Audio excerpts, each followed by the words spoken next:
Hey everybody, how you doing? Hope you're well. Happy Indigenous Peoples Day, or as someone else might say, Columbus Day. But as you know, I'm Zenny 62, which means I was born in 1962, August 4th, 1 year behind Barack Obama, when we knew that such things as Superman and Lois Lane were, common because, well, he's a man and she's a woman, right? He's from Krypton, she's not, that sort of thing. But I've seen the span of time since I was born in 1962 and a lot of change. And what I love about this form of media, is it gives us the ability to chronicle these changes and talk about them as they happen, them and put them into the proper perspective, the proper refrain, right? And that's what I'm doing here. Because it's quite important to really mark this moment. This is, I believe, National Coming Out Day. I'm straight, and people who regularly watch my channel know that I'm, among other things, a huge fan of women bodybuilders and a longtime fan of Wonder Woman since I was 6 years old. So this news doesn't impact me exactly, but really it impacts all of us. And it needs to be part of a correction.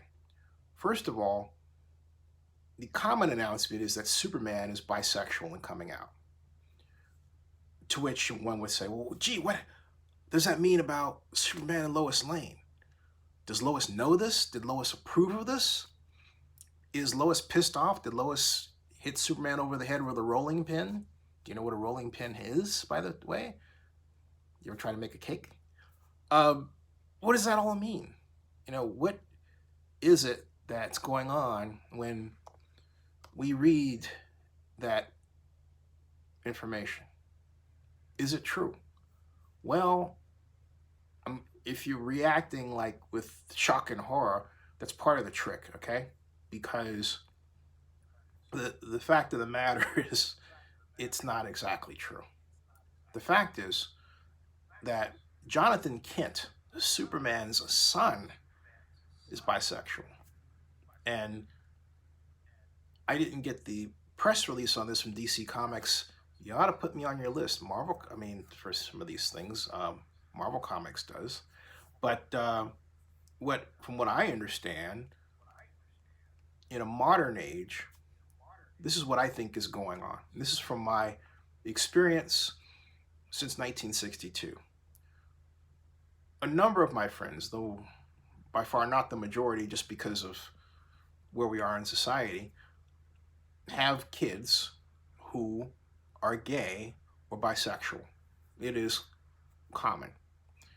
And homosexual relationships have been quite common as I've grown up. In my graduating class at Skyline High School, 1980, we had two people who were a gay couple who came to the prom. And did anyone care? Nope. Anyone bat an eyelash? No. And it was 1980, Oakland, California, which, is one more example why Oakland is way ahead of the rest of the United States, right? Let alone the world. But I digress. We're used to those things. So the idea that people are going to make those choices as long as they're not hurting somebody else in the process, which I think is really the best way to look at all this. So Superman's son coming out is really a kind of a corollary to what we see in actual life, what we're seeing today. It's a reflection also of a sub-character that can be subject to reboot and change and malleability, unlike Superman. That's the other reality here. You would say, Zinni, why does it really shock you? Now, I have to say, when I first saw the headline and I ran across a headline that said it was Superman, I thought, oh, you gotta be kidding me, man. Really? Why? And I'm not the only person to think that, okay? And then my next thought was, well, look, I'm a Wonder Woman fan. Don't mess with Wonder Woman. Wonder Woman likes Steve Trevor, which means, considering that Steve Trevor isn't around all the time, means I got a shot, right? That's how I look at it. This is different. And I think the other reason this is done is a kind of a quiet tip of the hat on DC's part to those who are LGBTQ who might, well, not might, but definitely do feel left out and given a kind of a, from their perspective, old point of view about relationships. And I think even more pointedly, it gives them an avenue to tell stories that just might in reality save someone's life from committing suicide. All right. So there's a lot of real powerful advantages to what DC Comics is doing.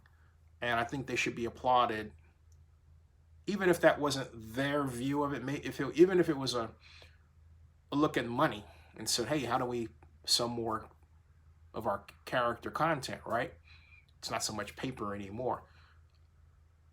But even if that's the case, the other advantage is it does open that door to help them tell stories that can, in reality, save lives.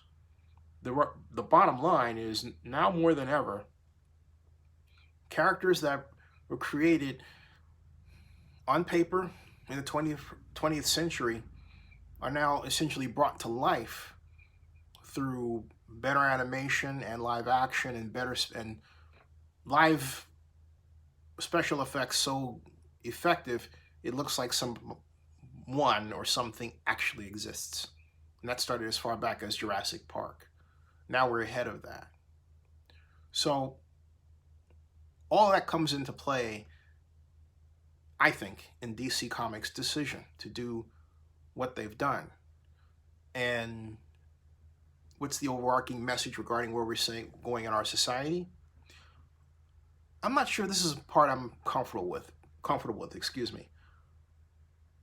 When I was coming up and I first hit puberty, just a little bit after that, well, not when I first hit puberty, when I first became a teenager interested in girls and like Anne Freeman in junior high school. But Anne was really cute. Didn't happen, but at any rate,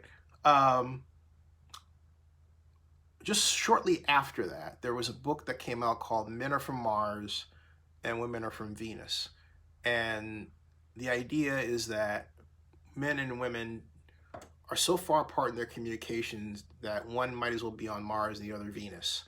And those terms, Mars and Venus, have other connotations as well that I'm not going to go into.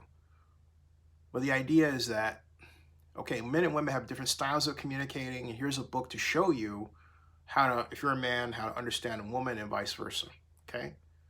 And I think this has to do with the disintegration of the common family, the economic improvement in the ability of women to get jobs that can feed a family, which is a great thing, and other dynamics like, for example, the improved communication of what's going on in our society via media, and now we have social media because of that, right? All of that put together has created a society where we have young people who come up who believe that because they communicate better as a boy with a boy or man with a man, then they're more attracted to a man, and a man better understands them than a woman. I didn't grow up that way. I prefer the company of and the conversation of a woman. All right? So that's the way I've come up. Now, somebody who's homosexual would say that they have more in common with women, and so they're wired in that way, but they prefer a man. So, but then they communicate better with a man still. It's kind of a weird dynamic there.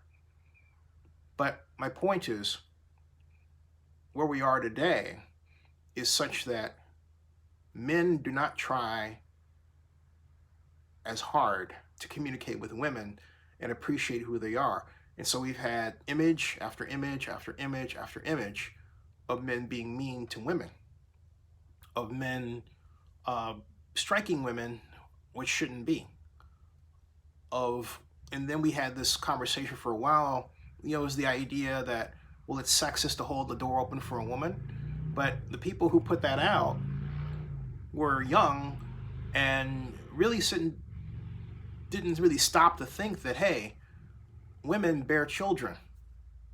Okay? So the whole purpose of this ethic of politeness toward a woman was because women are childbearers. You are protecting those who are the custodians of our future. That's the idea. That's why you do that. Otherwise, you send a message that you don't like kids, that you don't like advancing the human race by birth. That you get the picture, okay? And the rest of it is not pleasant at all. That's the message that you send when you're rude to women. All right? And you probably haven't heard that before, but I'm telling you, that's the reason. It's the whole idea of protecting the precious flower. That's the idea.